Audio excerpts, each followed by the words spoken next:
Mais j'ai arrêté la télé. J'ai arrêté le copy trading, ça me rapportait énormément d'argent. Parce que j'ai compris que les gens perdaient trop d'argent. J'ai arrêté les paris sportifs parce que ça n'allait pas en déco avec ma religion. C'est-à-dire que j'arrête tout ça où je garde des centaines de milliers d'euros nets et précis dans ma poche. Hein, parce que ça rentre en net. Hein, pour aller à Madagascar pendant 90 jours, perdre 7 kilos pour voler quoi, 158 000 euros. 158 000 euros en 3 mois, ça fait 50 000 euros. C'est-à-dire que j'arrête de gagner des centaines de milliers d'euros pour aller voler des cagnottes. C'est ça que tu es en train de me dire. Et là, c'est une femme. On ne frappe pas les femmes et j'ai jamais été violent avec les femmes. Mais quand une femme qui a fait de la boxe thaï qui vient face à toi parce qu'on dirait qu'elle veut te fracasser et la vidéo elle est sortie et tout le monde l'a vue, bah, la seule chose que j'ai à faire quand elle me dit « Ouais, qu'est-ce qu'il y a maintenant, tu veux faire quoi ?» Bah, je te crache à la gueule. Ça se fait pas, mais je vais pas non plus me faire défoncer la gueule par une femme. Ce que j'ai toujours dit aussi, c'est que je suis une proie très facilement attaquable. Déjà parce que j'ai une grande gueule. De deux, je ne suis pas homosexuel, je ne suis pas noir, je ne suis pas chinois, je ne suis pas une femme. Du coup, je suis une proie très facile.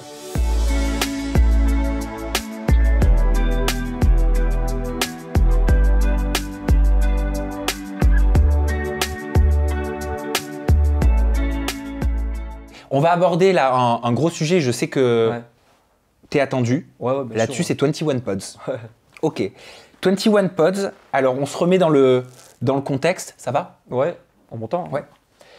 On est en novembre 2019, tu es en pleine diffusion avec ta chérie de l'époque qui s'appelle Fidji dans la bataille des couples sur TFX.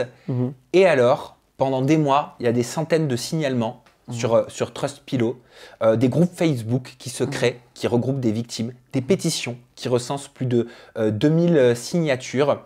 Vous annonciez, tu me dis à chaque fois hein, si c'est correct ce que je dis, sur vos places. Pas tout suivi, mais tu dois dire la vérité, je te fais confiance. Bah, 21 Pods, tu dois même mieux connaître que moi. Confiance, ouais. Vous annonciez un tarif au départ de 180 €, vous les proposiez en promo à 80 €, par la suite le prix était tombé à 49,90 €, puis 29,90 €. Après, les consommateurs avaient la possibilité d'aller sur le site internet de 21 Pods, de tourner une roulette un petit peu gagnante à coup sûr. Ouais, et le site proposait, donc disait qu'une fois qu'on a gagné, par exemple, j'ai gagné 160 €, je me prends 2 pods, 2 AirPods sans fil, et au moment de payer, on me dit qu'il faut payer, c'est à peu près 15 € la livraison par AirPod. C'est pas exactement ça, mais après je te dirai tout. Ouais, tu me diras, 14,90 je crois. Certains ont payé 45 € de livraison pour 3 AirPods et n'ont jamais rien reçu. Sache que on était 3 derrière ça. J'ai tout pris sur moi, mais on était 3 associés sur ça. Et Fidji, c'est une question? Non, pas Fidji. Pourquoi pas Fidji? Pas Fidji, non, Fidji, non. Parce que Fidji, moi je vais te dire ce qu'elle a dit Fidji quand Aquababe lui avait posé la question. Elle a dit 21 Pods, il a arnaqué personne en soi. Moi je n'ai rien à voir avec tout ça. Je n'ai jamais vu un seul euro. J'ai juste pris grave cher par rapport aux médias. Autant c'est un mytho. Mais vu cette affaire, il s'est fait autant niquer que les gens. Ça a été de l'acharnement. Il a juste mal géré. C'était pas une carotte. Lui, sur ses comptes, il a gagné 400 000 €. Elle se dédouane. C'est pas Fidji. Fidji, elle a rien à voir avec ça. Donc Fidji, elle n'a pas gagné 1 € sur 21 Pods. Non. Elle a fait 50 stories, elle n'a pas gagné 1 € dessus. Non. Elle l'a fait par charité humaine. C'était ma meuf à l'époque. Ok. Elle était sympa ta meuf. Hein. Ouais, elle était gentille, ouais. Très gentille, rien à dire sur elle. Et elle dit vrai quand elle dit que toi sur tes comptes t'as gagné 400 000 € avec 21 Pods? Ouais, mais j'en ai dépensé beaucoup aussi. Ouais. Donc t'as eu un bilan chiffre d'affaires de 400 000 € avec 21 Pods. En fait, ce qui s'est passé, c'est qu'il y avait Apple qui ont sorti les écouteurs sans fil. Et derrière, il y a eu Liberty Play qui ont sorti les écouteurs sans fil. Je ne sais pas si tu te rappelles, ils faisaient les écouteurs noirs et blancs. Et moi, j'ai sorti les écouteurs sans fil de toutes les couleurs. En fait, il y avait jaune, vert, rouge, bleu, blanc et noir. J'avais 6 couleurs. Et du coup, j'étais le seul à le faire. Et j'avais contacté, mon associé avait contacté le fournisseur chinois. Moi, je n'ai jamais été très paperasse. Tu as vu, je ne suis pas très paperasse. Je fais tout le reste. Je suis sur le terrain. Je fais la promotion et tout, mais je ne suis pas très paperasse. Ce n'est pas mon truc. Chacun son truc en même temps. Et mon associé, il gérait tout avec le C'est qui ton associé? Je n'ai pas envie de dire son nom. Mais pourtant, c'est important parce qu'il y a beaucoup de gens aujourd'hui qui demandent des réponses. Mais je préfère ramasser tout seul. T'as vu, je suis pas comme ça, moi. Il est connu? Il n'est pas connu. Il est un peu connu, mais il n'est pas connu. Tu vois, c'est pas une... Voilà. Et en fait, ce qui s'est passé, c'est que ça a été un carton. Ça a été vraiment un succès énorme pour la marque. D'ailleurs, moi, j'ai envie de te poser une question. Comment ça se fait que les gens ils savent que c'est moi? Bah parce qu'en fait, il y a des documents qui le prouvent. Ouais, du coup, comment ça se fait qu'ils savent que c'est moi? Parce qu'il y a des documents qui le prouvent. Parce qu'il y a ton nom sur les statuts Voilà. qui sont sortis. Du coup, tu penses que si j'avais voulu faire une douille, j'aurais mis mon nom sur le site internet? Sincèrement? Alors, Si j'avais voulu faire une douille, parce que je mets mon nom et mon prénom. peut-être que t'es pas aussi intelligent que ça. Je veux bien, parce que là, t'es jamais avec moi, et je le comprends tout à fait. Mais si j'avais voulu faire une douille, j'aurais pas mis ma société et mon nom et mon prénom sur ce site Alors, internet. au départ, avec Fidji, vous ne disiez pas que c'était ta société. C'est écrit sur le site internet. Au départ. Quand je fais un placement de produit, je dis pas voilà, ça c'est ma marque, ça personne le fait, c'est rare. J'allais te demander qui sont les propriétaires de 21 Pods, parce que c'est l'entreprise, c'est Laura Irradier qui a montré ces documents-là au travers d'une vidéo qu'il a sortie sur sa chaîne YouTube. L'entreprise qui récupère l'argent de tout ça, c'était Onana. C'est ma société au Luxembourg. Une société au travers de laquelle tu recevais l'argent de placement de produits. Ouais, c'est ça. On est d'accord là-dessus. Et sur ces documents, il y a ton adresse mail. Il y a tout. Ok. Même sur le site internet 21 Pods, il y avait écrit Dylan Thierry, gérant de la société 21 Pods. Ok. Ça a été un vrai succès pour la marque et clairement, j'ai fait le premier placement. Fidji a fait, voilà, d'autres influenceurs ont fait des placements. J'ai appelé des influenceurs d'Italie, de la France, de partout. Tout le monde a fait des placements. Ça a été un énorme succès. C'est-à-dire que c'est parti comme des petits pains. Vraiment, on était contents au début de la marque. Et en fait, ce qui s'est passé par la suite, c'est que le fournisseur qui était en Chine, il a fermé du jour au lendemain les portes. C'est ce qui s'est passé. Du jour au lendemain, il y a eu le Covid en Chine. J'ai été l'un des premiers en France à faire faillite d'une société. Et j'ai pas pu livrer les dernières commandes. Mais il y a des gens qui ont été livrés, il y a des gens qui ont bien reçu leurs commandes. Même si c'était des AirPods chinois, il y a des gens qui ont reçu leurs commandes. Mais ouais, du jour au lendemain, moi j'avais payé le fournisseur, parce que je payais tout. Parce que quand on dit par exemple j'ai récolté 200 000, il faut savoir que je donne 100 000 aux Chinois. Au fournisseur chinois en Chine. Je lui envoie les virements. Et je lui envoie. Et à un moment donné. C'était du dropshipping? Ouais, c'était du dropshipping, ouais. Le dropshipping, tu payes à l'avance des grosses sommes, 100 000 euros? Ouais. Bah, c'est pas à la commande? Non. Pas une ou deux commandes, oui, mais pas. Ils devaient les faire, les écouteurs. Hein. Les écouteurs bleus, les rouges, les noirs, c'était de la production, ils les faisaient. Okay. Ils les fabriquaient. Tu savais que les écouteurs que tu vendais annoncés 180 euros, après code promo 80 euros, tu savais qu'ils valaient entre 1,50 € et 4,50 €? Bien sûr, je le sais, vu que je paye le fournisseur. Ok. Bien sûr, je le sais. Et du coup, je payais le fournisseur, je crois que c'était, pour être honnête avec toi, 4,90 € avec la livraison. C'est-à-dire que moi, je donne 4,90 € avec l'écouteur et lui, il livre chez chaque personne au monde. Peu importe où, c'est 4,90 €. Combien ça lui coûtait la livraison? Je crois que c'était même plus cher que je crois que c'est 2 € l'écouteur et 2,90 € la livraison. Bah alors pourquoi tu la faisais payer près de 15 € quand on jouait à ta roulette russe là? Parce qu'il y avait notre bénéfice à nous.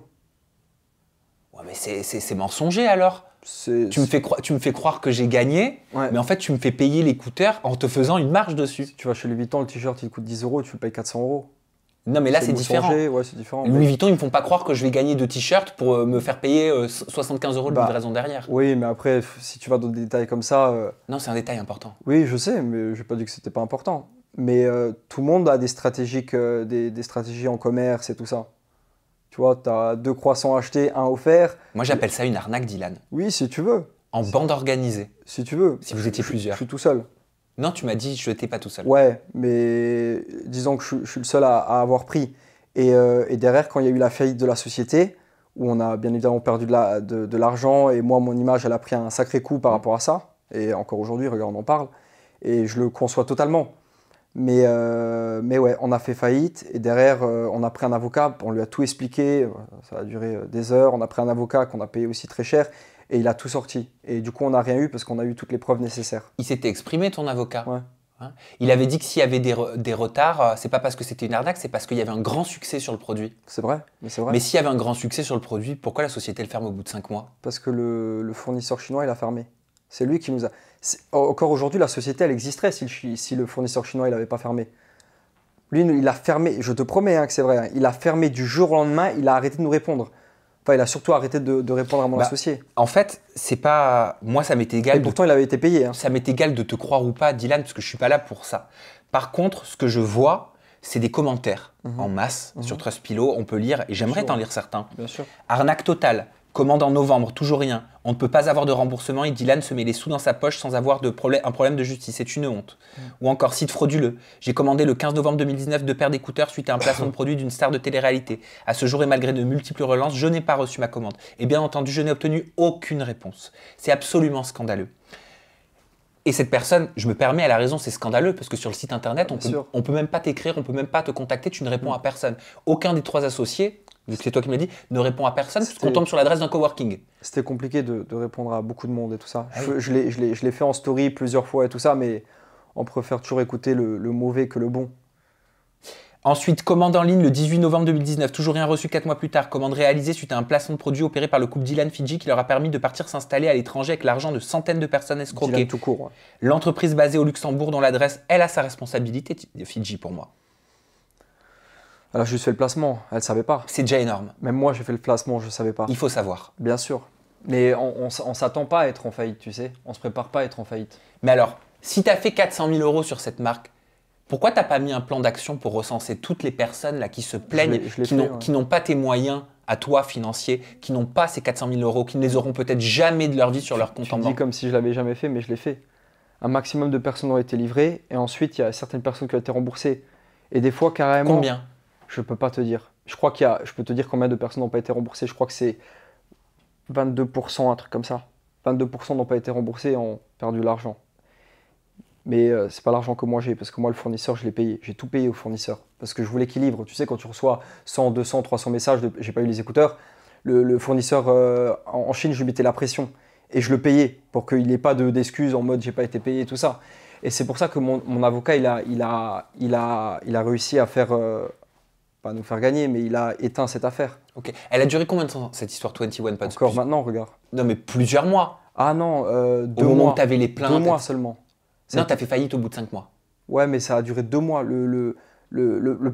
En fait, du moment qu'on fait plus de placement, ça marche plus, tu sais. Les gens ne vont pas sur un… Alors, mais 2 mois après, ça stoppait parce qu'on n'arrivait plus à recevoir trop de messages. Le problème, Dylan, c'est qu'il y a des lois en France.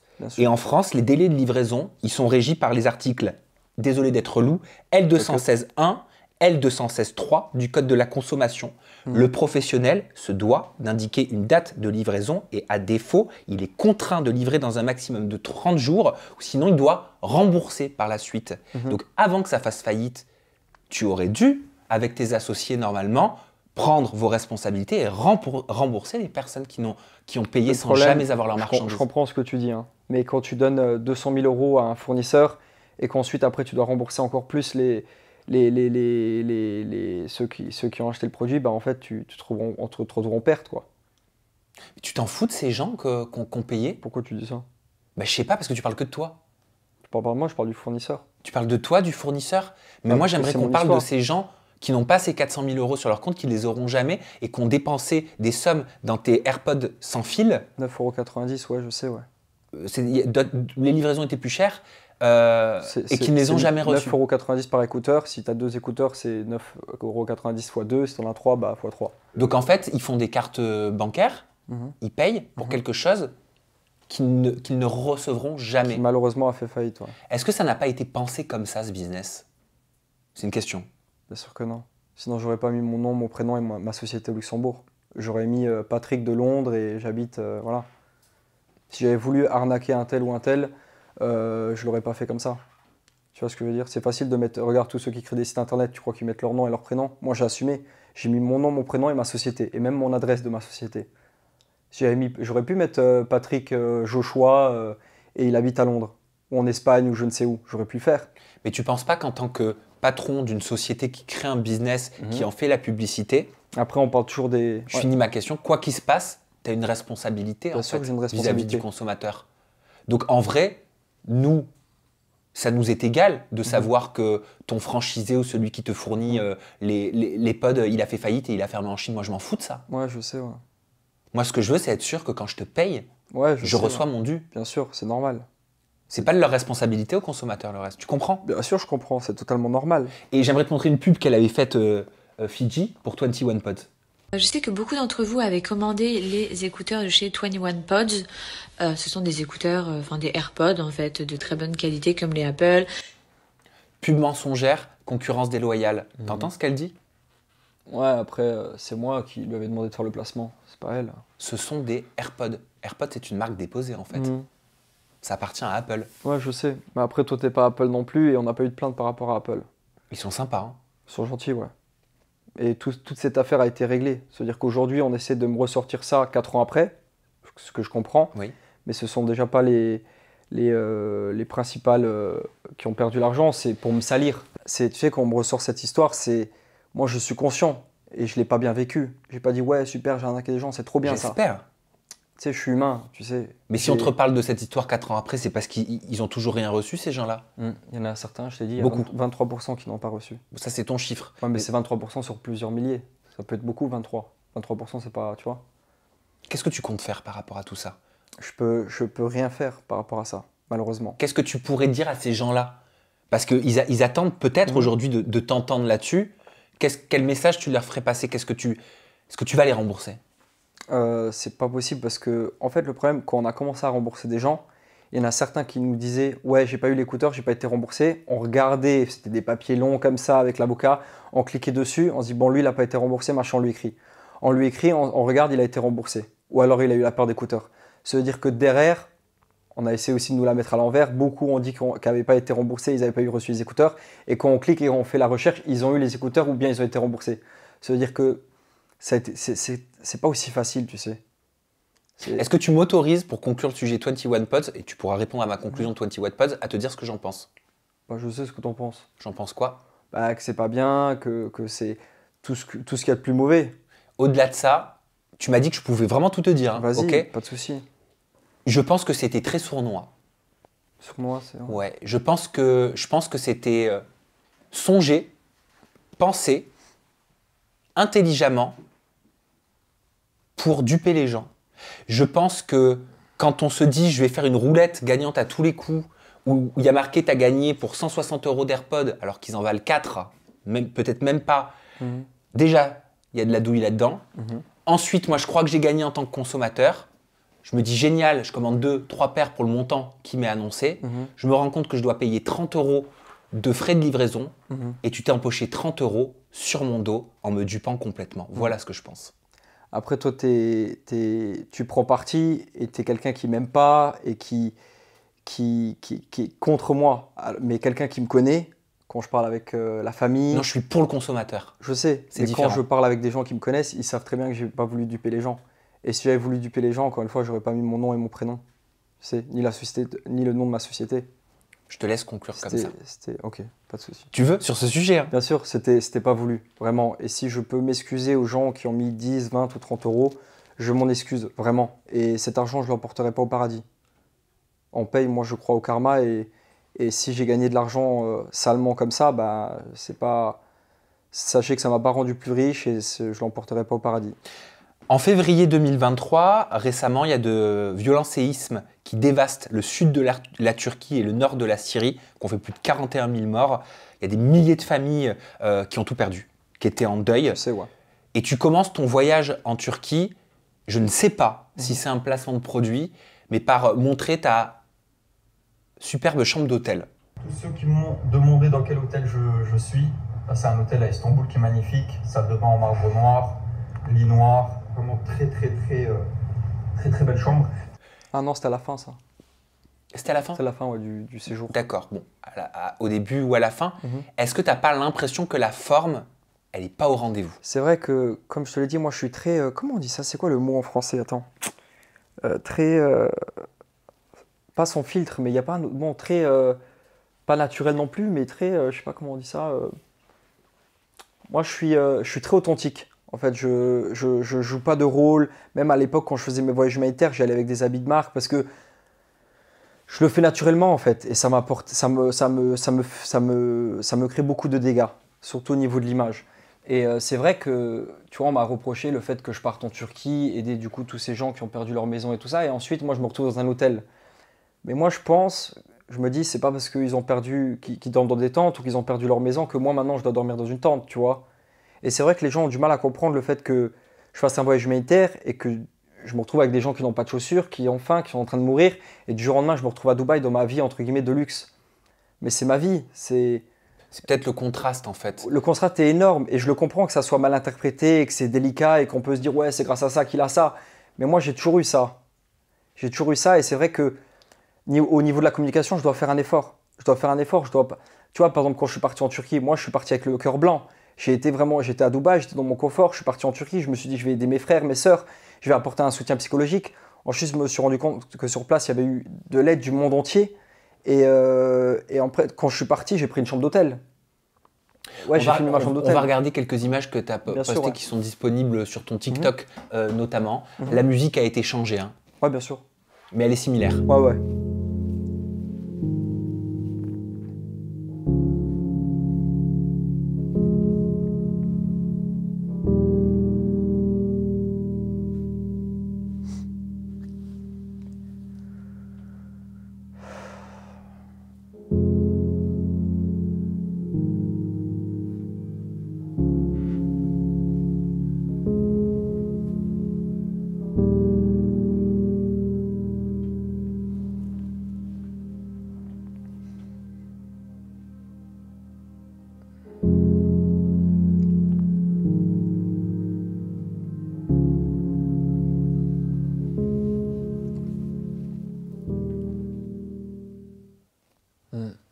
Est-ce que tu comprends que l'opinion publique, les personnes qui ont vu tes stories, les médias, aient pu être choquées par une scénarisation, avec une musique, avec toi qui marche sur des décombres sous lesquels il y a certainement des corps encore?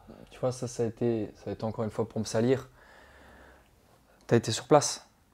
J'ai pas été sur place. Gina, elle a été sur place. Celle qui travaille pour toi, ça s'appelle Gina. Gina, elle n'a pas été sur place. Mais pourquoi tu dis ça? Parce qu'elle a dit, dans Aja, un truc comme ça, elle a dit que j'avais marché sur des morts. Et que, en fait, là où moi j'ai marché, c'est là où on avait l'autorisation de marcher. C'est là où il y a eu la police, c'est là où il y a eu TF1, c'est là. J'ai pas marché sur des morts. Mais c'est très facile de le dire quand tu es en France et que tu es assis sur ton canapé. Moi, j'ai été sur place. Moi, j'étais à Dubaï au soleil et j'ai été sur place. Et j'ai voulu montrer sur mes réseaux sociaux, comme je fais toujours, jusqu'à preuve du contraire, je suis influenceur et je montre tout ce que je fais. Et je voulais montrer ce qui s'est passé. Alors oui, il y a une mélodie, c'est peut-être encore maladroit de ma part, mais toutes les musiques qu'on voit sur Instagram, il y a toujours une mélodie. Alors on peut croire que j'en ai joué et tout, mais il y a des mélodies sur tout, tout sur TikTok, il y a toujours une mélodie. Il y avait des bruits de voiture, il y avait des bruits de pierre, j'ai mis une mélodie, ouais, ok, c'est maladroit, j'aurais peut-être pas dû. Mais de là à dire que je marche sur des morts alors que tu n'étais pas sur place, je parle pas pour toi, mais je parle en général, vous n'étiez pas sur place. Me dis pas que j'ai marché sur des morts pour salir mon image. Bah, je vais te dire, si j'avais été sur place, je me serais pas permis de filmer ça. Je me serais trouvé déplacé à poster ça avec une musique comme ça. TF1 l'ont fait aussi. Pas avec une mélodie comme ça, mais ils étaient sur place. Ils font de l'information TF1. Après, je fais de la formation aussi. J'informe et moi je vais sur le terrain pour de vrai. Et je reste pas un jour et je fais un reportage et je rentre. Je reste vraiment sur place et je viens vraiment en aide à ces gens-là. Alors, comment t'expliques le discours de secouriste qui était sur place? Pourquoi tu dis secouriste? Secouriste. Pourquoi tu dis ça? Parce qu'il y a plusieurs secouristes qui sont venus sur place. Bah alors moi je suis quoi? Mais j'ai jamais dit que t'étais pas secouriste. Ok. Parce que là j'ai l'impression que tu l'aimais bien. Parce que parce que c'est comme ça qu'ils ont été présentés sur le site du collectif AVI. Ouais, mais c'est toujours très drôle de les présenter comme des héros et moi comme une grosse merde. Je les ai pas présentés comme des héros, je les ai présentés comme des secouristes parce que c'est ça que j'ai lu. Ouais, mais bon, c'est ça le problème, c'est que moi j'étais sur place, je sais avec qui j'étais. Je sais ce qu'ils ont essayé de me faire. Moi j'étais sur place. Mais justement, ça va te permettre de répondre. Écoute. Il disait même à un moment donné, il disait ouais, je vais vous aider financièrement et je vais faire des dons en Turquie, etc. Et voilà. Nous on l'a un petit peu cru dans son bazar, mais voilà, il n'y a rien qui s'est passé à ce niveau-là, quoi. Il est venu, il a fait ses vidéos et il a fait aucun don. Il n'y a personne qui devait l'approcher et il devait se faire filmer tout seul. Il prenait un colis et faisait semblant de le porter, vous voyez? Et basta, après il coupait. Semblant de le porter. Tout le restant, ce sont les jeunes qui se trouvent ici, qui relayaient tout. C'est la vidéo où on le voit décharger des cartons, où il s'est filmé dans tous les sens. Voilà. Ah oui, il était d'un coup, on dirait qu'il pleurait. Et puis 2 minutes après, il vient nous regarder en rigolant. Il nous avait dit on peut aller là au-dessus parce qu'il sera mieux pour filmer. Et nous, la plupart des personnes ici, au début, on a pleuré au moins pendant 2-3 jours, le temps de se remettre de ça. À chaque fois qu'on entendait une histoire de quelqu'un ou quelqu'un qui nous racontait ce qu'il a vécu, ça nous touchait tellement. On en pleurait tous les jours. Alors on voit un mec qui il arrive, il fait son show. C'est vraiment des menteurs. Ça n'allait pas. Justement, un des vidéos, vous entendez mon copain qui dit regarde ce bâtard. C'était vraiment. C'était naturel, quoi. Ouais, c'était naturel. On voit qu'il faisait il rigolait. Après, il va faire son show là-bas. comme s'il était triste. Et mon copain n'a pas su résister. Il l'a filmé en disant regarde ce bâtard, vraiment sorti naturellement. Il a dit vraiment du cœur, le bâtard. Mais c'est un bâtard. Le truc, c'est qu'il a utilisé tout ça pour se faire de l'argent. C'est ça, oui, c'est tout ça qui nous blesse. C'est ça, il a sorti un système de dons qu'on a vu. Et il a rien fait ici. Il n'a pas donné 1 euro, ce mec. Il essaie de ramasser de l'argent au monde comme s'il aidait, mais il n'a pas donné 1 euro. Pas d'euro. Il n'a rien lâché, ce mec. Pourquoi partout où tu passes, ça crée une polémique? Combien d'influenceurs partent avec des inconnus comme ça? Combien de personnages publics partent avec des inconnus comme ça? Avec 14 inconnus comme ça en Turquie du jour au lendemain. Je suis le seul à le faire. Et je le fais de bon cœur. Tu sais, quand nos frères et sœurs ils meurent en Turquie et qu'on dit là, ouais, il a fait aucun don. Tu sais, les gens ils l'ont vu quand j'étais à Dubaï. J'ai été faire les courses le jour J. J'ai fait. Il y a des avions qui partaient de Dubaï directement. J'ai été faire des courses, des couvertures, peu importe. J'ai acheté plein de trucs pour la Turquie. Ça veut dire que déjà, quand ils disent que je fais aucun don, pourquoi ils mentent comme ça? Toujours j'achète sur place ou je fais les courses, tu vois. J'achète directement. L'argent, tu sais jamais vraiment où elle va. C'est d'ailleurs pour ça que j'avais ouvert mon association. Parce que moi, je sais où elle va, cet argent. Moi, j'arrive là, je quitte Dubaï, j'arrive en Turquie. Il y a une de mes abonnés qui me contacte, qui me dit « Ouais, il y a un groupe qui est en Turquie, si tu veux, tu peux les rejoindre, je connais le cousin d'un tel. » Je dis « Ouais, pas de souci, vas-y, j'y vais. » C'est comme ça dans tous les pays où je vais, tu sais, on me met en contact directement. Et je dis « Ouais, vas-y, j'y vais avec le cœur blanc, tu sais, Nia, j'y vais. » Je dis « Ah ouais, vas-y, entre musulmans, on va aider la communauté et tout ça. » J'arrive dans un groupe. Le premier jour, il vient me chercher à l'aéroport, on distribue 2-3 cartons. Et le soir même, on va au restaurant. On fait 2 heures de route pour aller au restaurant et 2 heures retour. J'ai compris déjà que c'était un peu, tu vois, humanitaire, un peu cool quand même, tu vois. Moi, j'ai pas l'habitude de les faire comme ça. Et après, on me pose directement des questions. Alors, le combat avec Booba, ça dit quoi? Ta voiture, tu fais quoi dans la vie? Tu gagnes combien? Oh les gars, on est venu en humanitaire, t'as vu, il y a nos frères qui sont en train de mourir. Tu me parles du combat avec Booba, on s'en fout, c'est pas le moment, t'as vu. Et le lendemain matin, ça me dira, il me dit, toi, t'es prêt à mettre combien? Je lui dis, moi, je suis no limite. Quand je dis je suis no limite, c'est là où j'ai compris que les mots avaient vraiment des sens. Moi, des fois, je parle très naturellement. Je mâche pas mes mots et je suis très nature. Je dis, je suis no limite. Parce que si demain, je dis, par exemple, je veux mettre 20 000 euros, mais s'il y a encore besoin de 1 000 euros pour sauver ses enfants, je vais les donner les 1 000 euros. Je ne vais pas dire, ouais, je suis 20 000 euros et on s'arrête à 20 000 euros même s'il y a des morts. Non, no limite. Moi, je peux me mettre à nu pour sauver des vies. Et en fait, il me dit, ah ouais, t'es no limite. Ok, bah mets 20 plaques sur ce compte-là. Je regarde, c'est un compte à lui. Mais je dis, comment ça, mets 20 plaques sur 20 plaques, à ce qui paraît, ça veut dire 20 000 euros. Je dis, comment ça, mettre 20 000 euros sur un compte comme ça? Je les connais pas, les mecs et tout ça. Et après, toute la journée, des menaces, ouais, t'es un escroc, tu mets pas d'oseille, machin. Mais j'ai été filmé de mes propres yeux, il y avait tout ce qu'il fallait en Turquie. La Turquie, parce que des fois je m'exprime mal, je dis ils n'ont pas besoin d'aide. Non, mais ils ont eu de l'aide du monde entier. Vraiment du monde entier. Il y a d'autres pays comme la Syrie ou d'autres qui n'ont pas eu d'aide du tout. La Syrie n'a pas été aidée. Alors que là-bas aussi, il y a eu des séismes.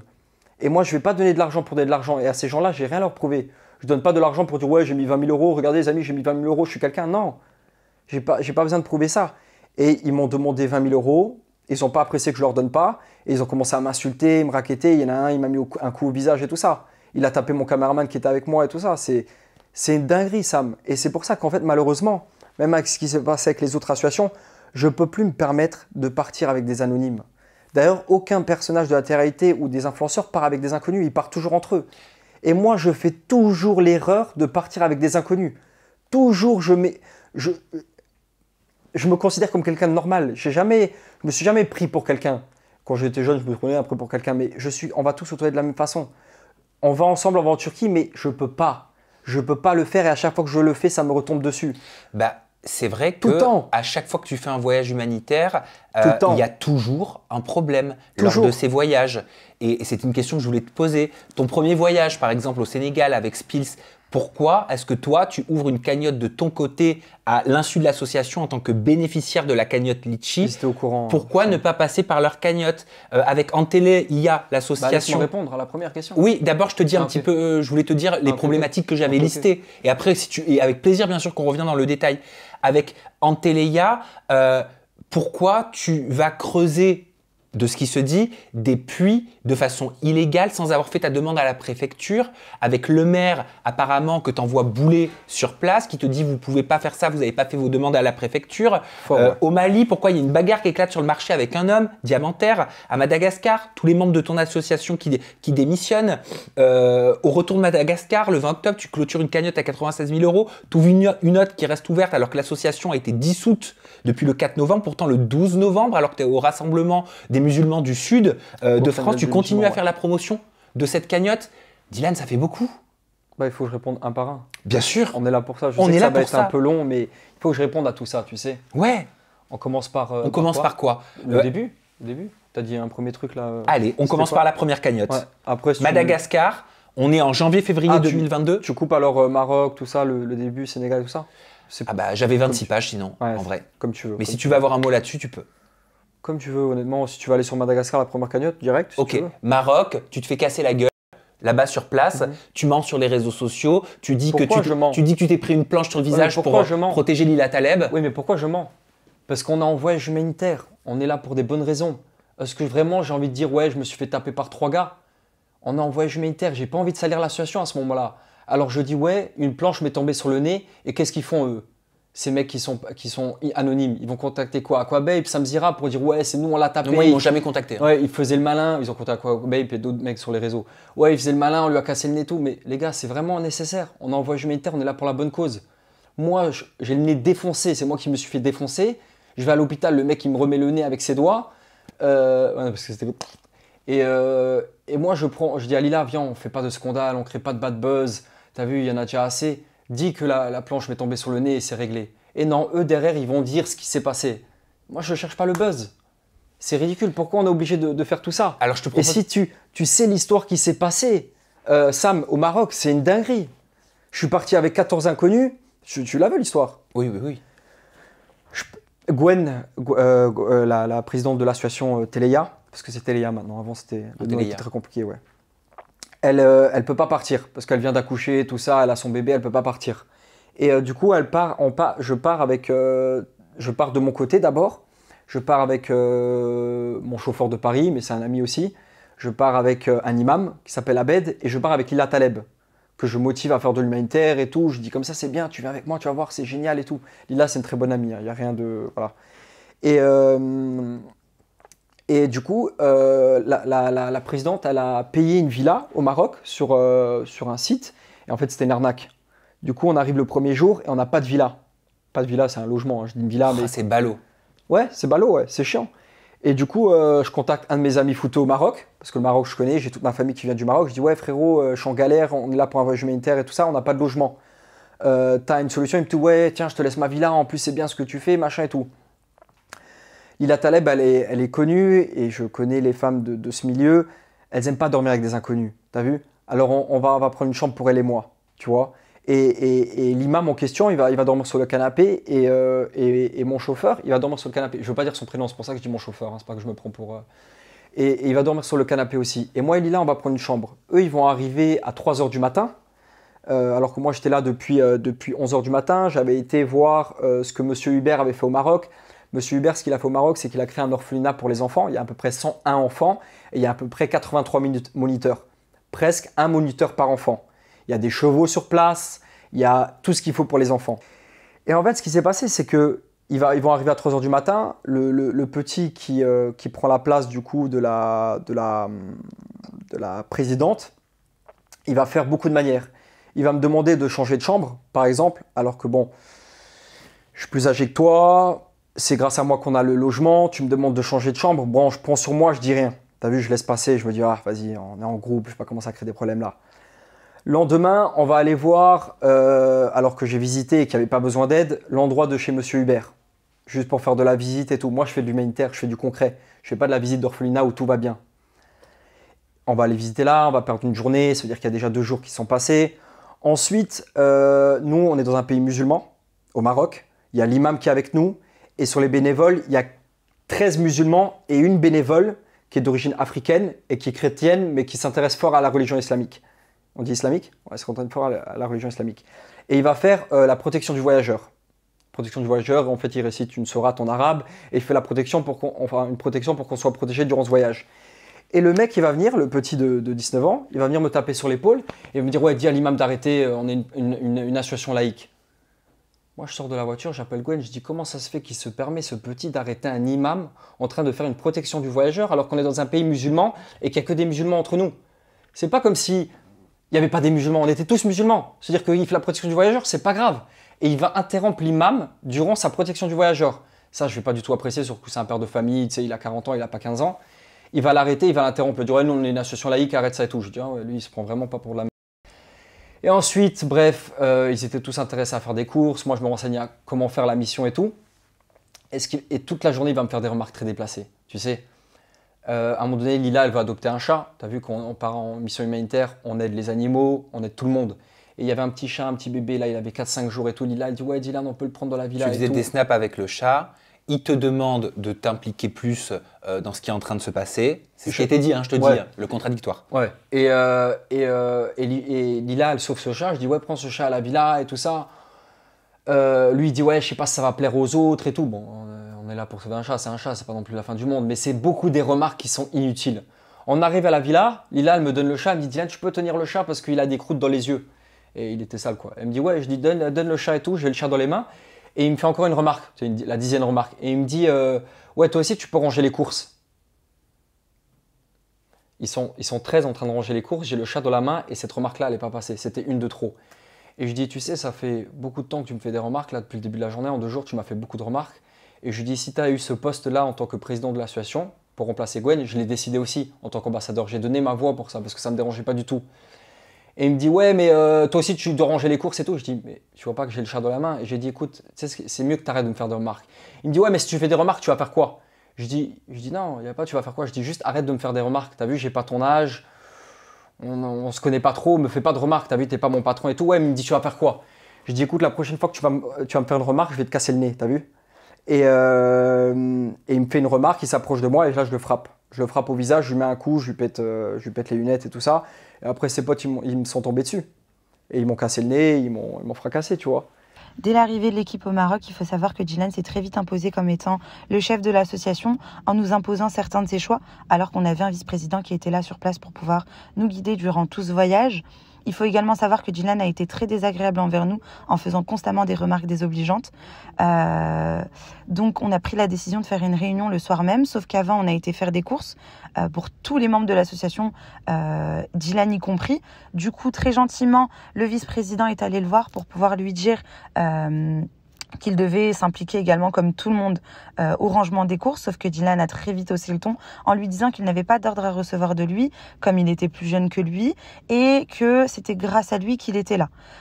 Du coup, à partir de là, le vice-président lui a demandé d'aller sur le côté pour pouvoir discuter seul à seul, sauf que Dylan a refusé et l'a menacé du coup de lui envoyer un coup de coude dans le visage s'il continuait à lui donner des ordres. À partir de là, le ton est un petit peu monté et Dylan a envoyé le premier coup de poing dans le visage de notre vice-président qui s'est blessé à cause de ses lunettes cassées. Donc, les autres membres de l'association sont rentrés du coup dans la bagarre. Donc, une bagarre à ce moment-là a éclaté. Dylan a eu le nez cassé et le vice-président a eu une blessure au visage du coup qui a dû être recousue sur place par une de nos infirmières. À partir de là, après maintes et maintes réflexions, on a pris la décision de rester sur place au Maroc pour pouvoir finir notre mission pendant que Dylan, lui, était rentré en France. Mais ce que je veux dire par là, c'est que je ne l'ai pas cherché, t'as vu? Les remarques et tout comme ça, moi je viens, j'aide, je fais tout mon possible pour que tout se passe bien. Et tu me fais des remarques comme ça, comme si t'es mon patron. Et c'est là où je comprends que je peux pas partir comme ça avec des inconnus, ou qui sont jaloux, ou qui m'aiment pas de base. Parce que tu vois, toi tu me connais pas, mais bon, t'es pas... Je suis la personne que tu détestes le plus dans ce milieu, tu vois. Non, je te déteste pas. Non, mais tu détestes ce que je reflète, entre guillemets, tu vois. T'aimes pas ce que je reflète ou ce que je dégage. Je n'aime pas des actions que tu as pu faire, qu'on a évoquées juste avant. Bien sûr, je le comprends. Et il y en a beaucoup comme ça. Et en fait, je pars avec des inconnus et après, il m'arrive des galères comme ça. J'aimerais qu'on parle de la cagnotte. Laquelle ? Avec ton association pour nos enfants. La première ? Oui, au total, il y a eu 3 cagnottes. Ouais. La cagnotte numéro 1, elle est pour Madagascar. Ouais. On est sur des périodes janvier, février 2022. Tu pars 30 jours à Madagascar. Tu récoltes entre 156 000 et 158 000 euros. il n'y a pas de bilan. Ouais. Tu ne donnes pas de bilan, tu ne fournis jamais de bilan. Le bilan, c'est une fois par an. Hein. Il est obligatoire. Bon, ouais, une fois par an obligatoire. Ouais. Oui. Parce qu'il n'y a pas de bilan toutes les semaines, quoi. Non, bien sûr. Donc ça veut dire qu'on va le voir, le bilan. Si l'association elle a 1 an, oui. Oui, sauf que l'association elle a été dissoute. Ah oui. Et oui. Mais le problème, c'est que la loi dit que quand une association est dissoute et qu'elle fait plus de 153 000 euros, il doit y avoir un bilan obligatoire. Ok. Est-ce qu'il est en cours? S'il y a un bilan, c'est la vice-présidente qui s'en occupe. La vice-présidente a porté plainte contre toi, avec la trésorière, ouais, mais contre X, plainte dans laquelle tu es visé pour abus de confiance. Bien sûr. C'est la vice-présidente qui a ouvert l'association. C'est la vice-présidente qui a fermé l'association. C'est ton association hein, pour nos enfants. Ouais, c'est elle qui l'a ouverte. Je t'ai dit que j'étais pas paperasse, et je le suis vraiment pas. C'est elle qui l'a ouvert. Après le Maroc, elle a dit Dylan, ce serait bien que tu ouvres ton association et tout ça. Je dis ah ouais, bonne idée, pourquoi pas, tu vois, ça peut être cool, tu vois. En plus avec toutes les rumeurs qu'il y avait eu, au moins on fait une association propre et tout. Et du coup, elle ouvre l'association à mon nom et tout ça, normal et tout. Elle est la vice-présidente et sa cousine, c'est la trésorière. Et après, j'ai une avocate qui me contacte, elle me dit Dylan, je veux faire partie de ton association et tout ça, je suis avocate et tout ça. Il y en a plusieurs qui me contactent. Et je dis ouais, avec plaisir, et on est une belle équipe. Et on part à Madagascar, on ouvre du coup la première cagnotte. Je reste 2 semaines à Madagascar, je n'ouvre pas de cagnotte les 2 premières semaines. Et directement, je comprends que Madagascar, c'est le 4e pays le plus pauvre du monde et qu'il va falloir avoir beaucoup d'argent. Et je fais un appel aux dons et je récolte 158 000 euros. C'est énorme. C'est énorme. Ouais. C'est énorme. Et ça va être un succès total, ça va être incroyable parce que 150 000 euros, tu vois, il faut y aller pour les dépenser, il faut en faire des choses, tu vois. Oui, je te confirme. Ouais, bien sûr. Et du coup, je vais rester que 36 jours sur cette... ça, personne ne le sait ce que je te dis, hein, c'est vraiment, tu as de l'exclu total. C'est juste la vice-présidente, elle est au courant de tout. C'est vraiment tout. C'est elle qui faisait les virements d'argent. Hein. Moi, j'ai pas ouvert une seule cagnotte, c'est elle qui a ouvert toutes les cagnottes pour que tu saches. C'est elle qui gérait tout. Moi, j'allais que sur le terrain. Et en fait, on récolte 158 000 euros et j'ai 2 semaines pour gaspiller cet argent. Gaspiller, plutôt dépenser, on va dire. Je vais dépenser cet argent et j'arrive pas à le dépenser. Mais c'est pas grave, t'es pas obligé d'ouvrir une cagnotte et de dépenser tout l'argent d'un coup. Okay. Non, c'est pas obligé. Pourquoi t'arrives pas à le dépenser? Parce que je reste que 2 semaines, tu vois, et je vais pas le jeter par les fenêtres non plus, tu vois, on n'est pas comme ça.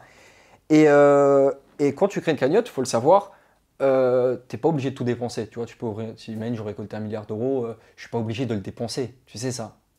Tu le sais peut-être pas, mais en tout cas je te le dis.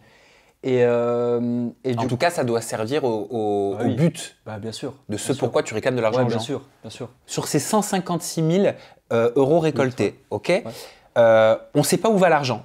Ouais. Hein, les donateurs ne savent pas, au moment où je te parle, où va l'argent. Il n'y a pas de justificatif. C'est pas trop les donateurs qui se plaignent, c'est plutôt les haters. C'est rare les donateurs qui se plaignent. Il y a quand même 3 donateurs qui sont partie des 5 personnes qui ont déposé plainte contre toi. Sur 6 000, ça fait peu quand même. Oui, mais c'est quand même 3 donateurs qui portent plainte contre toi. C'est des donateurs qui sont fait influencer par le collectif AVI et qui portent plainte parce qu'ils ont fait un don de 20 euros qui ne savent pas. Tu auras l'opportunité de me dire juste après, avec plaisir, pourquoi tu estimes qu'ils ont été influencés, mais j'aimerais juste continuer dans le déroulé de mes faits. Ouais. Donc, pas de bilan, pas de justificatif pour ces 156 000 euros. Il y a quelques trousses scolaires, il y a des consultations médicales, de la fourniture scolaire. Ah, ok, ouais. Hein, ouais. On est d'accord pour des enfants sur place. Ouais. Donc, il a été calculé par le collectif AVI, je te le dis, hein, qu'en tout et pour tout, au total, tu aurais dépensé 20 000 euros. Tu trouves pas drôle ce que tu dis là quand même, ou pas? Alors moi, je trouve pas cette situation drôle. Non, mais moi, je la trouve drôle parce que quelqu'un qui n'est pas été sur place, il est en train de dire que moi, en 90 jours, en ayant vu juste des posts, même pas des stories, des posts, il sait, lui, le mec, combien j'ai gaspillé. Sachant qu'une maison coûte 20 000 euros. Alors, pourquoi d'après toi? Pour le buzz. Tout simplement. Pourquoi, à ton avis? À mon avis? Ouais. Parce que tu n'as pas donné de justificatif. Donc, ok, alors je t'invite. Comment souhaites-tu? Mais je t'invite. À aller à vérifier tes dépenses? Je t'invite à aller à Autre qu'au travers de tes vidéos Dylan Thierry Live. C'est très facile à dire, mais je t'invite, Sam, à aller à Madagascar et de me ramener une facture. Essaie déjà juste de me ramener un stylo bic et je te dirai bravo, t'es un champion. Mais les comptes, ils peuvent être tenus en interne. Les comptes, c'est-à-dire? Les comptes, les dépenses, etc. C'est que du retirer du cash. Parce que, en gros, moi je te dis, c'est la question qui se pose. Je peux pas payer avec la carte, tu sais. Je me doute. Ouais. Ils se disent où sont passés les 136 000 euros en fait. 158, ouais. Non, sur les 158 justement. Ah, okay. S'il y a une estimation de 20 000 euros dépensés. Mais déjà là, il y a une deuxième cagnotte qui arrive, c'est-à-dire que t'es pas bon, t'as sauté trop d'étapes. Bien, moi je te raconte, après tu me dis. Ouais. Comme ça, t'as. Mais je voulais quand même faire la cagnotte 1 pour faire dans l'ordre. Cagnotte 2, on est sur 96 000 euros sur 84 jours. Il y a eu 158 000 euros dans la première cagnotte, 158. J'en ai dépensé, je pense, 70. T'as vu, Ok. je pourrais te mentir et tout. Je te dis, j'en ai dépensé 70. Qui sont prouvés. Hein, parce que, tu vois, je fais en sorte que ça soit prouvé. Et ensuite, il me restait peut-être 80 000 que j'aurais pu dépenser dans un autre pays ou autre. Et je décide de repartir à Madagascar avec 80 000 euros. Parce que nous, en tant que musulmans, on ne peut pas mourir avec l'argent des gens. Tu sais, c'est très important pour nous.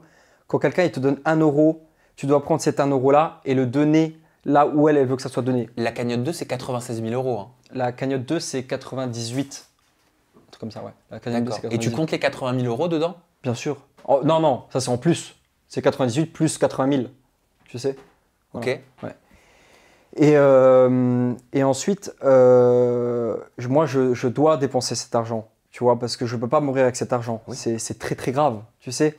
Eux, ils disent voleur de cagnotte. Moi, en tant que musulman, je te dis voleur de sadaka. Tu sais, c'est quoi une sadaka? C'est quelqu'un, par exemple, son père, il est mort, elle va faire un don pour son père, et moi, cet argent, on dit que je le vole. C'est très, très grave. C'est-à-dire que moi, j'ai pas peur de Dieu, je vais aller brûler en enfer directement.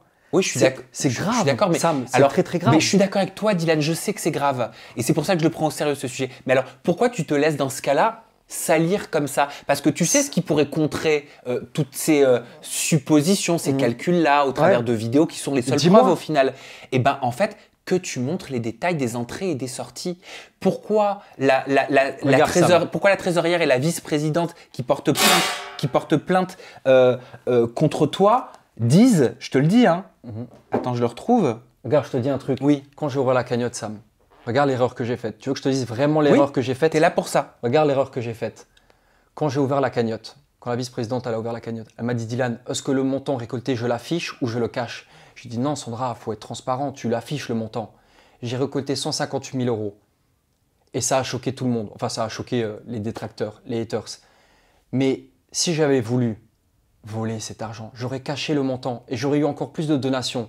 Parce que quelqu'un qui vient sur une cagnotte. Mais tu aurais été accusé d'être encore moins transparent. Oui, oui, voilà. Mais quelqu'un qui vient sur une cagnotte avec 158 000 euros, il n'a pas envie de donner 20, 30 euros ou 200 euros. Il dit, ouais, il a déjà assez d'argent, pas besoin de donner plus.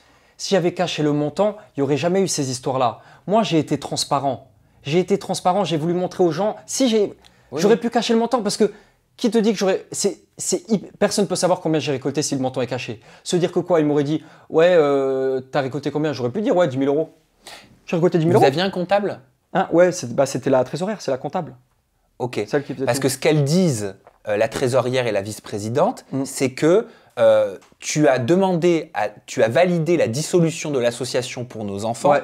Au moment où la vice-présidente te Pourquoi dit que pour faire les bilans, il faut engager un comptable, que ça coûterait entre 1 500 et 2 500 euros, comme dans n'importe quelle société. Ouais. Et pour ne pas payer, car tu refuserais selon elle de payer un comptable, tu as dit on fait la dissolution de l'association. Ouais. Vrai ou pas? Ouais, c'est ça, mais après je te la raconte. La vice-présidente, elle me contacte, elle me dit écoute Dylan, on reçoit énormément de menaces du collectif ABI, que ce soit Nesrine, l'avocate qui a mis des procès d'ailleurs sur eux. Quel type de menaces? Le nom de ses enfants, on va te choper, tu vas voir, toi tu vas... En direct? Enfin, personnellement dans leur live, tu sais, dans leur truc qu'ils font là. C'est des lives, hein. Ouais, des lives. Ouais, ça s'appelle des spaces. Ah, des spaces, voilà, des spaces. Et la vice-présidente, pendant 3 heures, 4 heures, elle écoutait ça tout le temps. Et la pauvre, et je la plains. Et c'est pour ça que j'ai accepté que cette association, parce que cette association, Sam, c'était mon bijou. J'étais tellement fier d'avoir ouvert cette association. Elle me dit, écoute Dylan, on reçoit des menaces, le nom de mes enfants, il sort, le nom de mes entreprises, elle le dit elle-même. Tout sort. La trésorière, pareil, l'avocate pareil. Et elle me dit, Diane, on va fermer l'association, on reçoit trop de menaces, nous, on n'a pas voulu être dans ça et tout ça. Et je dis, ok, ferme l'association. Moi, je ne fais pas du bien pour que mon équipe derrière, elle se fasse menacer. Et je dis, ferme l'association. Elle ferme l'association.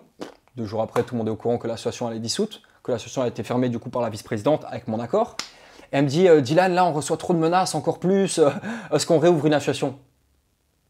Comment ça? On ferme l'association parce que tu reçois des menaces et là, tu vas en réouvrir une parce que tu reçois des menaces. Moi, je n'ouvre pas une association pour les gens. J'ouvre une association pour aider des enfants. Mais alors pourquoi est-ce qu'elle dit, cette vice-présidente que tu cites, quand j'ai découvert son compte, je le voyais là-bas en train de donner à manger à des enfants ou plein de terres à creuser. Évidemment, ça m'a touché, je l'ai trouvé très sincère, je n'ai aucune hésitation. Au bout d'un moment, je me suis quand même dit qu'on avait peu d'informations sur l'argent dépensé.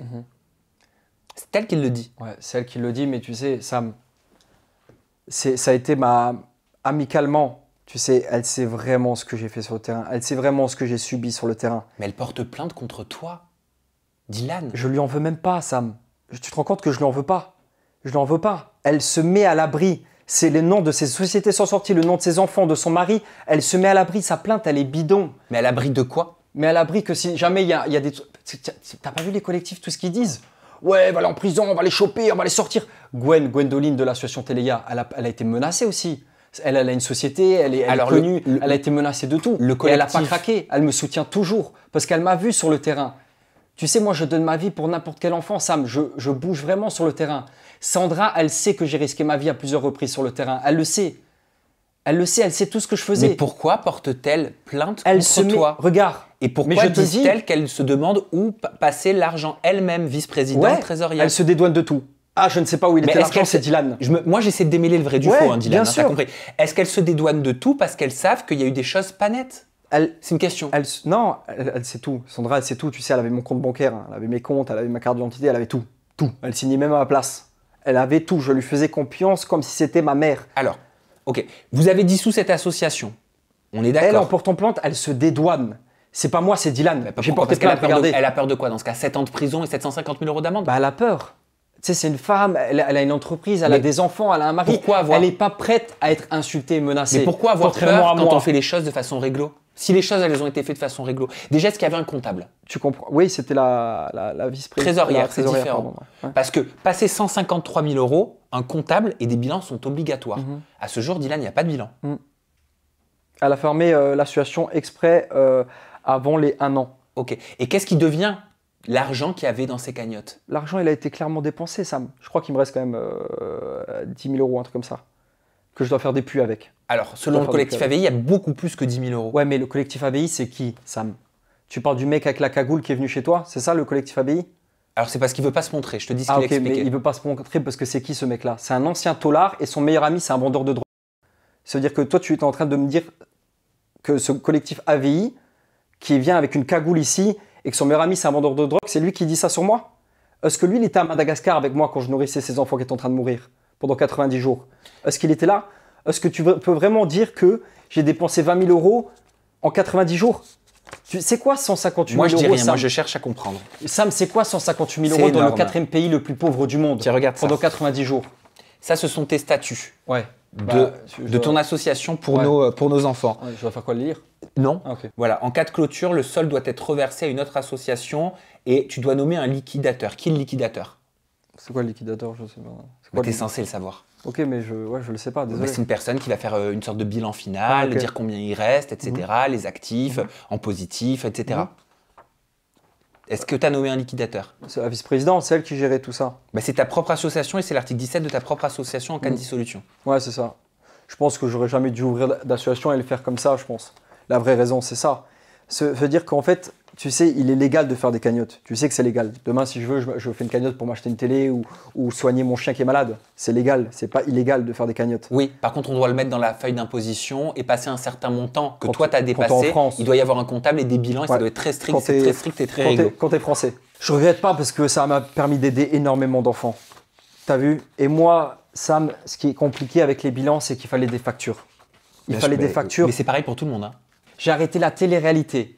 Bah, il voulait plus de toi. Non, Sam, je l'ai dit justement à ta collègue, j'ai pas arrêté la télé-réalité parce qu'on voulait pas de moi. Moi, j'ai arrêté la télé-réalité il y a 2 ans pour ma religion. J'ai arrêté ça. J'ai arrêté le trading parce que les gens perdaient de l'argent et je trouvais pas que c'était très, très délicat. Je l'ai arrêté. Pas avant que les polémiques arrivent. Je l'ai arrêté, je l'ai fait 1 mois. Tu avais annoncé au mois de mai que tu arrêté le trading. 3 mois après, en janvier, enfin quelques mois après, en janvier, tu faisais des casinos. Hein. Non, ouais, mais Sam, là, tu t'es parti il y a 6 ans. Moi, je te parle là, il y a ces dernières années. Non, là, moi, je te parle aussi là. Casino, non. C'est pas possible. Pas possible. Mais j'ai arrêté la télé-réalité. J'ai arrêté le copy trading, ça me rapportait énormément d'argent. Parce que j'ai compris que les gens perdaient trop d'argent. J'ai arrêté les paris sportifs parce que ça n'allait pas en déco avec ma religion. C'est-à-dire que j'arrête tout ça où je garde des centaines de milliers d'euros nets et précis dans ma poche. Hein, parce que ça rentre en net. Hein, pour aller à Madagascar pendant 90 jours, perdre 7 kilos pour voler quoi? 158 000 €. 158 000 € en 3 mois, ça fait 50 000 €.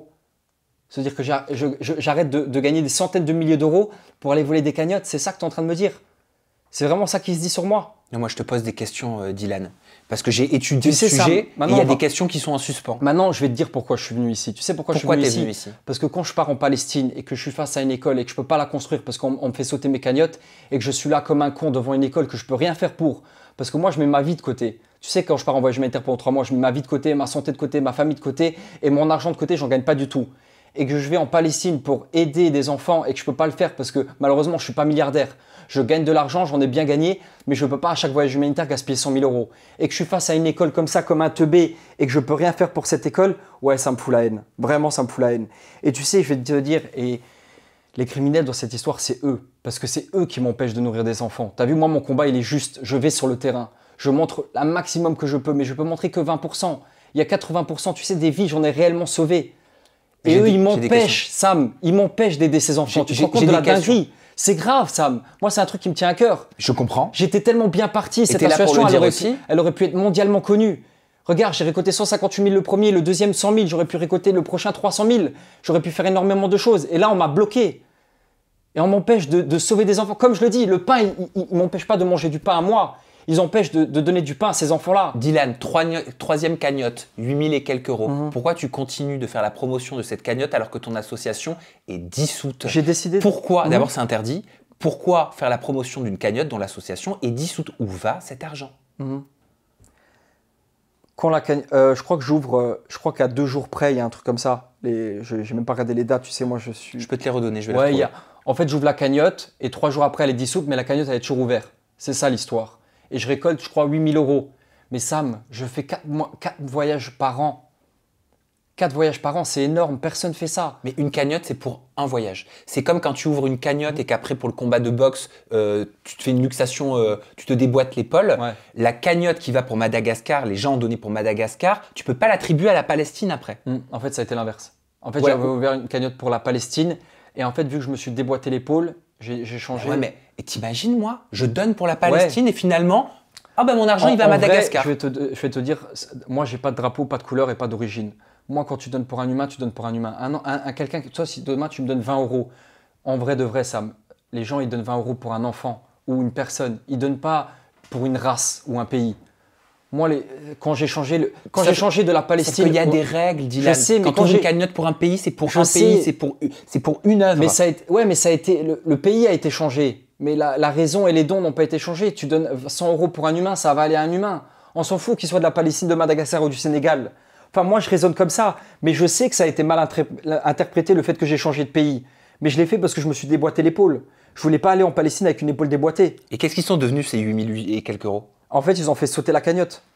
Mais ils sont où? Ils sont tous remboursés. Tous les donateurs, ils ont été remboursés. Quand tu fais sauter une cagnotte, tu vois. Et l'histoire des puits? L'histoire des puits, dis-moi. Voilà, si on peut en parler un petit peu, l'histoire des puits. Tu fais un appel au don, 850 euros pour 830, un puits. Ouais. 830 euros pour un puits. 14 personnes donnent même plus, 830 euros. Ouais. Voilà, moi, c'est le chiffre que j'ai. C'est moi qui l'ai dit, ça. Il y a 10 personnes qui ont donné ces 830 euros pour rien parce qu'elles n'auront jamais leur puits. Alors pourquoi tu dis ça? Parce que c'est l'information que j'ai. Ah, ok. Il y a une dizaine de personnes. Pourquoi tu dis ils n'auront jamais ça? Bien sûr qu'ils l'auront. Tu sais, regarde. Dommage, je peux pas te faire écouter. Mais attends, Dylan, il y a quelque chose que tu comprends pas, je crois. C'est que quand tu demandes une somme pour... Tu parles comme si tu étais en contact avec les 18 personnes qui m'ont fait ce virement. Tu sais qu'ils ont tous mon WhatsApp. Et tu sais que la personne, quand elle me contacte, elle me dit, écoute, Dylan, je peux te faire tout écouter, tu sais, mais ça, on passerait des heures. Elle me contacte. Tu les as remboursés, non? Non. Ces 10 personnes. Mais non. Parce que quand il me contacte, il me dit, Dylan, il en est où mon puits? Je lui dis, écoute, là, je suis en Palestine, il n'y a pas besoin de puits. Il y a 5 puits qui ont été faits, mais il m'en reste encore 10 à faire. Tu en as fait 4 des puits? Ouais, des puits, 4, ouais. Mais il m'en reste encore 10 à faire. D'ailleurs, elle était où l'eau? Elle est là, l'eau. Mais ils n'ont pas été sur le terrain. Toi, tu me dis, il n'y a pas d'eau, mais il y a l'eau. J'ai pas dit, il n'y a pas d'eau. Ah, ok. J'ai dit, elle est où parce que tu l'as pas montré. Ouais, parce que j'étais parti. Les 3 derniers puits, j'étais parti, mais j'ai des contacts sur place. Ok, mais c'est dommage, je trouve, je me permets. Je suis resté 90 jours, Sam, le maximum que je pouvais rester. C'est dommage de faire des puits sans montrer les preuves, alors même qu'il y a des gens qui te demandent des preuves. Ouais. Ça permettrait en fait d'enlever des soupçons. En fait, c'est les gens qui demandent, c'est pas le mec qui a fait le puits. Hein. Parce qu'eux, ils sont en contact avec moi, ils ont mon WhatsApp personnel, ceux qui ont fait des puits. Parce que je trouve que 830 euros, c'est beaucoup d'argent. Et ils ont mon WhatsApp personnel, ça veut dire que ceux qui demandent des comptes, c'est qui? C'est le groupe AVI? Tu parles du mec avec la cagoule encore? C'est lui qui demande des preuves? Non, mais je pense qu'il faut arrêter de résumer le groupe AVI au mec avec la cagoule. Mais je leur dois quoi à eux? Entraînement à eux? Je dois quelque chose au mec qui m'a fait le virement, à la personne qui m'a fait le virement, ou je dois des comptes à un mec que je connais pas? Est-ce que je dois me justifier auprès de gens que je ne connais pas? Si demain, oui, quand on fait un appel au don, oui. Mais à la personne qui m'a fait le don, elle est en contact avec moi, elle a mon WhatsApp, elle a vu que son puits avait de l'eau. C'est-à-dire que moi, je peux pas me justifier sur tout, je passerai ma vie à me justifier de tout. Et ben, quand il y a des sommes comme ça qui sont engendrées au travers d'une association, je crois malheureusement que la responsabilité de celui qui crée l'association, c'est de se justifier. Ceux qui ont fait, les 8000 personnes qui ont fait des donations à ces puits, il n'y en a aucun qui réclame. Tu me parles de 3 personnes on leur a retourné le cerveau parce qu'ils ont fait un virement de 20 €, c'est eux qui ont porté plainte. Ouh là là, je risque gros. Tu sais, faut arrêter à un moment donné. Les gens qui m'ont. Mais tu risques 5 ans de prison, 7 ans de prison et 750 000 € d'amende. On verra dans 10 ans, je serai encore là et il n'y aura rien du tout. Moi, je te le dis avec arrogance, il n'y aura rien du tout. Tu sais, c'est quoi de suivre un influenceur pendant 90 jours J'ai été suivi par des millions de personnes pendant 90 jours. Ils m'ont vu transpirer sur le terrain et on me disait rien quand j'étais sur place. Ils ont attendu que je rentre à Dubaï pour me dire « Ah, en fait, il est où l'argent ?» Et comment ça se fait quand j'étais sur le terrain en train de crever ma race avec tous ces enfants? Personne ne me disait rien. C'est trop facile d'attendre que je rentre à Dubaï, de voir que le mec il est dans une belle voiture, dans son confort et dire « C'est un voleur, en fait, ils sont où les sous ?» Pourquoi tu m'as pas demandé ça quand j'étais à Madagascar? Moundir, il a fait pareil, tu sais Sam. Il m'a accusé d'escroquer des gens, être en contact avec le maire et tout ça. Et je lui ai répondu. Je lui ai dit, pendant que toi, tu es sur ton canapé, moi, je suis ici dans ce village avec 6400 personnes qui n'ont pas d'eau. Et je transpire et je meurs avec eux. Et je fais tout. Je me mets même le maire à dos. Je mets même le maire et l'État à dos pour ses enfants. Parce que le maire, moi, je m'en fous. Il laisse crever son peuple. Et toi, tu es sur ton canapé en train de dire, ouais, c'est un voleur et j'ai eu Alors, le maire lui, au téléphone. c'est pas ce qu'il dit, le maire. Le maire, il dit que tu n'as jamais demandé d'autorisation à la préfecture. C'est quand même son village, me semble-t-il. Et si ses règles, c'est de demander une autorisation à la préfecture, pourquoi ne pas les avoir respectées? C'est un menteur. T'as vu, c'est quoi un menteur? Lui, c'est un menteur. Je l'ai appelé plusieurs fois, il me prenait pour un petit blanc. C'est comme ça qu'il m'appelle là-bas. Petit blanc étranger, genre retourne chez toi. Non, et après, il a compris que j'étais un influenceur et que je faisais tellement de bruit qu'il a vu que l'ambassade... Oui, mais s'il n'a pas envie de te donner d'autorisation, c'est son village. Ouais, mais donne-moi l'autorisation parce que moi, je vais pas laisser ton peuple crever de faim. T'as vu? C'est comme ça que je lui réponds. Mais tu les mettais pas en danger dans les constructions de puits? Non. Pourquoi? Quand tu regardes les outillages qui étaient utilisés, etc. Non, bien sûr que non. Depuis quand c'est un danger de... Parce que ça a été dit que ça n'avait pas été fait aux normes. Mais ça a été dit par des corrompus. C'est la directrice régionale du pôle... Elle est corrompue, la directrice régionale du pôle Afrique de l'Ouest et d'Australie d'Action contre la faim. C'est qui elle? Aurélie Ferriel. Le maire est corrompu. Il y a un vrai danger à œuvrer en amateur sur des terrains si compliqués. Prenons simplement les puits. On ne peut pas pomper dans la nappe phréatique au hasard. Il faut une autorisation des autorités, des contrats avec des entreprises de forage et surtout une construction dans les normes de sécurité. On va tous les laisser crever de soif. Bien sûr, Sam. En attendant, ça fait 50 ans qu'ils n'ont pas d'eau et qu'ils sont en train de mourir de soif. Tu crois que je vais mettre 3 ans à demander des autorisations? Moi, j'arrive sur le terrain et je fais tout en œuvre pour aider ces gens-là, Sam. Ok. Ce qui t'est reproché, par exemple, sur le deuxième voyage, c'est une histoire de repas. Il y a des infos que tu donnes qui changent. Au départ, tu dis qu'un repas, pour la cagnotte à 96 000 €, c'est entre 1 à 2 €. Après, tu changes. Tu dis 0,50 centimes. Pourquoi? Un repas, c'est à peu près 1 €. Mais tu as changé. Après, tu as dit 50 centimes. Non, c'est eux qui changent. Moi, je ne change pas. J'ai toujours dit 1 €. Il n'y a pas de repas à 50 centimes. Je ne donne pas de repas à 50 centimes. Mais quand tu dis servir entre 1000 et 1400 repas par jour... Je peux même te dire plus, tu sais. Je parle toujours au minimum. Je peux te dire plus. Eux, en fait... Mais ça veut dire que mais toute ta cagnotte, elle passe très vite, en fait. Mais très, très vite. Tu sais, c'est quoi 1500 € par jour? Et moi, tu sais, quand je pars à Madagascar, je donne de ma poche. Hein. On n'a pas compté les 56 000 € que j'ai donné de ma poche. Pour le caméraman, pour les billets d'avion, pour le transport, pour les chauffeurs. Mais tu sais, je vais te dire un truc, le gentil gagne toujours à la fin.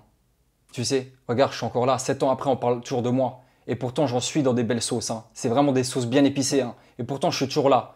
Parce que c'est Dieu qui donne et c'est Dieu qui enlève. Oui, et là, on parle de voyage humanitaire. De voyage humanitaire. Pour le coup. Et je continue mes voyages humanitaires et j'arrêterai pas. Pendant des années, on m'a dit que j'étais un faux musulman. Pourtant, j'ai jamais arrêté d'être musulman. Pendant des années, on me dit ouais, je suis un escroc. Pourtant, je vais continuer l'humanitaire toute ma vie. Je vais le faire parce que c'est quelque chose qui me tient à cœur, Sam. Moi, je les ai vus, ces enfants. Moi, j'ai vu des enfants, le 4, le 5, ils n'étaient plus là, ils étaient morts.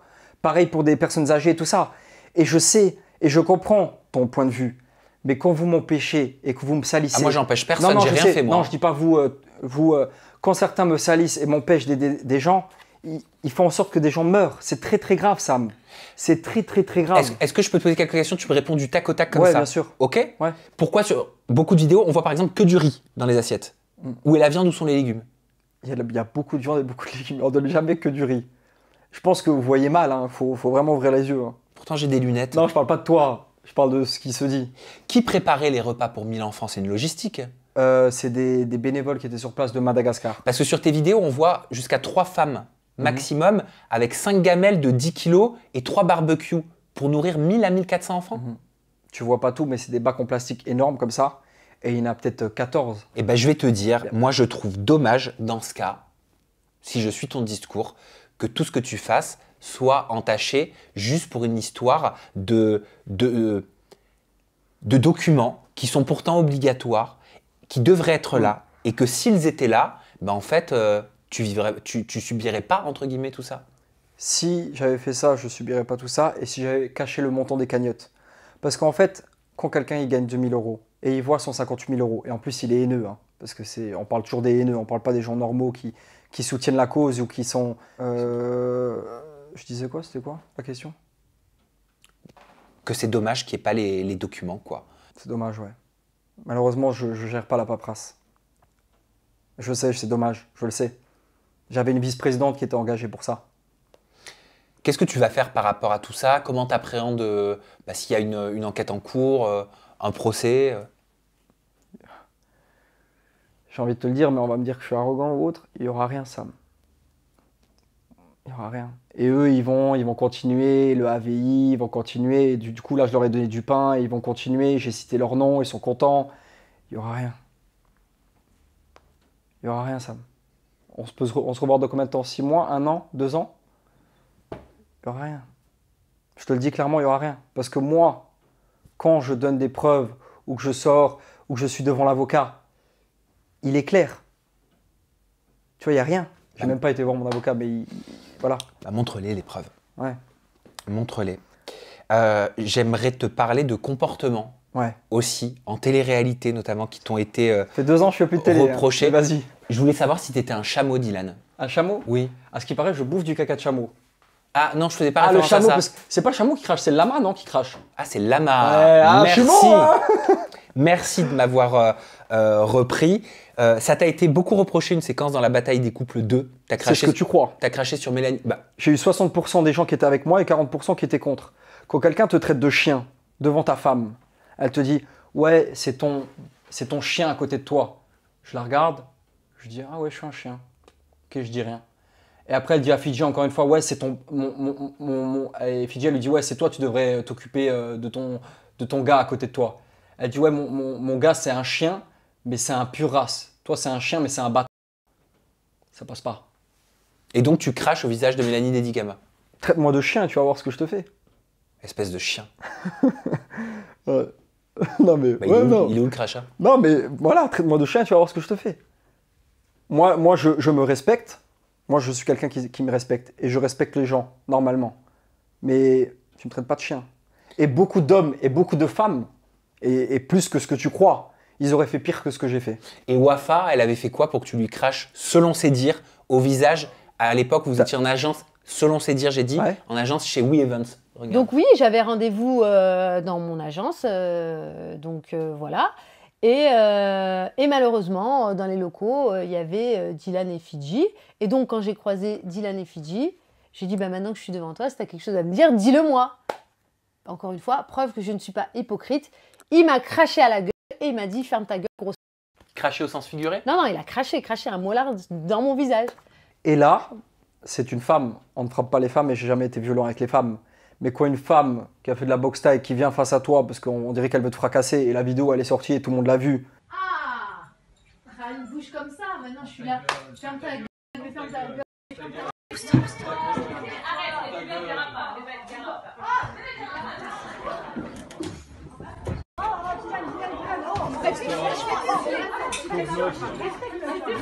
Qu'elle se casse.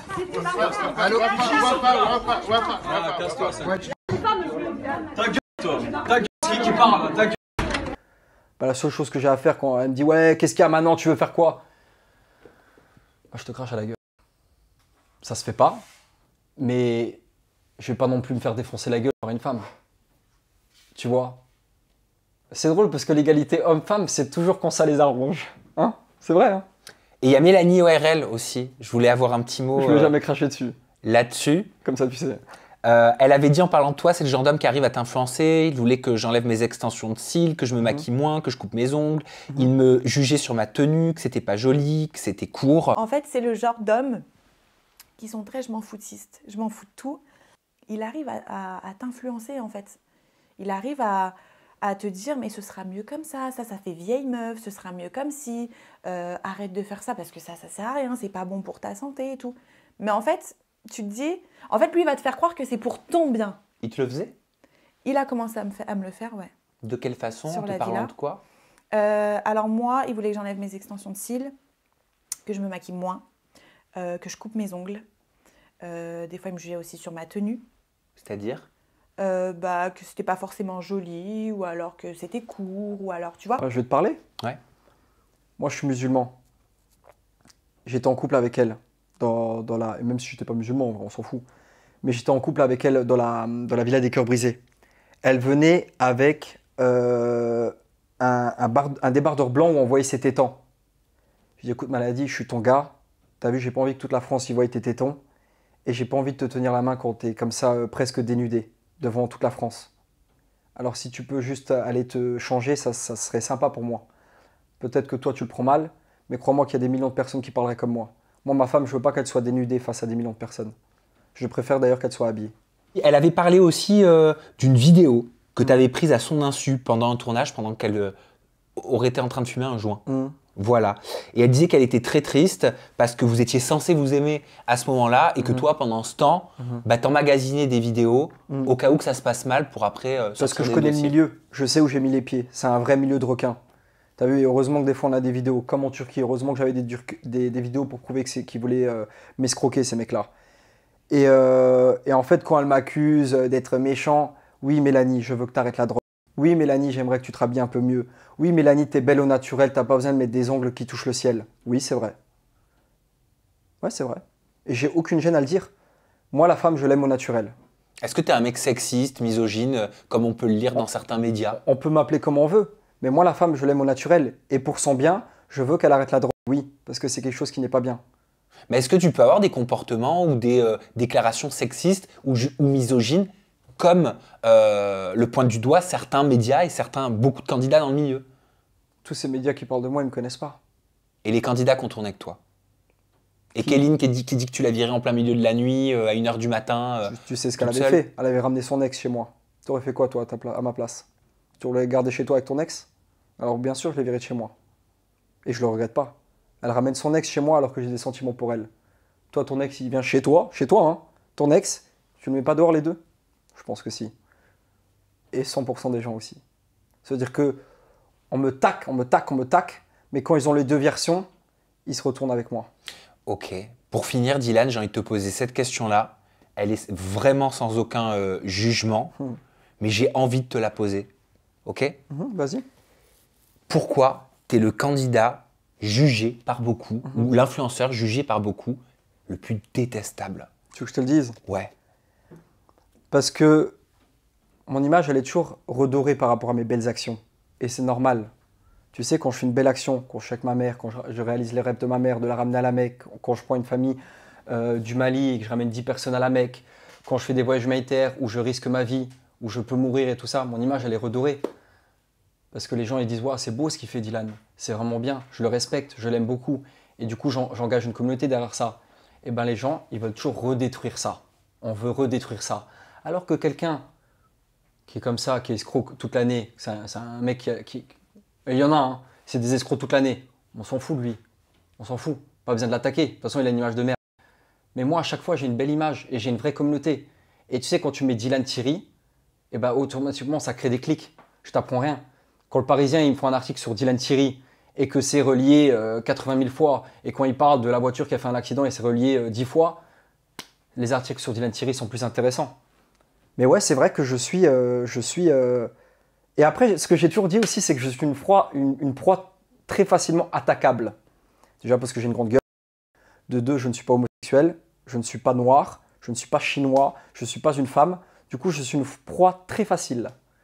Quoi qu'on va dire sur moi, ça passe. Mais il y en a plein qui ne sont pas chinois, qui ne sont pas homosexuels. Non, on parle du pire, là. Qui sont blonds aux yeux bleus et qui ne vivent pas tout ce que tu vis. Non, mais moi, quoi qu'on dise sur moi, c'est devenu cool. Moi, on est arrivé à un point, on est arrivé à un point où le mec qui va me fracasser, s'il a un jour le courage de le faire, le mec qui va me fracasser et qui va me faire perdre la vue ou il va me faire une sale dinguerie, les gens ils vont le féliciter. On en est arrivé à ce point-là. Tu te rends compte de la dinguerie quand même. Est-ce que c'est pas aussi dû à tout l'historique qu'on a vu aussi pendant cette interview? Des comportements inappropriés, des placements de produits illégaux, déplacés. Bien sûr, j'en ai fait des erreurs dans ma je vais pas dire carrière, mais dans mon passé, j'en ai fait des erreurs. Mais j'essaie tous les jours d'être une meilleure version de moi-même. Et tu sais, je sais que j'ai énormément changé. J'en ai fait des erreurs. J'ai mal parlé, j'ai eu des comportements inappropriés, mais il ne faut pas en rajouter avec des mensonges. Ça veut dire que tu vas changer? Et je te propose qu'on conclue là-dessus. Ta façon de faire, parce que j'imagine que tu ne vas pas arrêter, bien sûr les voyages humanitaires. Et si c'est fait avec le cœur, toujours fait avec le cœur. Avec le cœur et avec sérieux, ben fonce quoi. Bien sûr. Tu vois. Mais est-ce que tu vas changer tes méthodes? Je vais essayer d'être. Après, les gens trouveront toujours quelque chose à dire, mais je vais essayer d'être encore plus transparent. Je vais essayer d'avoir une vraie équipe solide aussi autour de moi. Parce que si mon équipe m'avait pas lâché par peur, il n'y a rien, on est solide, on est liés, on est ensemble. Il ne va rien se passer et il ne se passera rien. Merci Dylan Thierry. Merci. Je voulais remercier aussi toute ma communauté qui me suit. Tu peux conclure comme tu le souhaites. Okay. Je voulais remercier quand même toute ma communauté qui me suit parce que c'est vrai que là on parle de beaucoup de haters et tout ça, mais on ne parle pas de tous ceux qui me suivent durant toutes ces années, qui croient en mes projets, qui croient en mes voyages. Et merci à vous pour vos donations. Merci à tout ce que vous avez pu faire à Madagascar, au Sénégal ou autre, et on lâchera rien quoi qu'il arrive.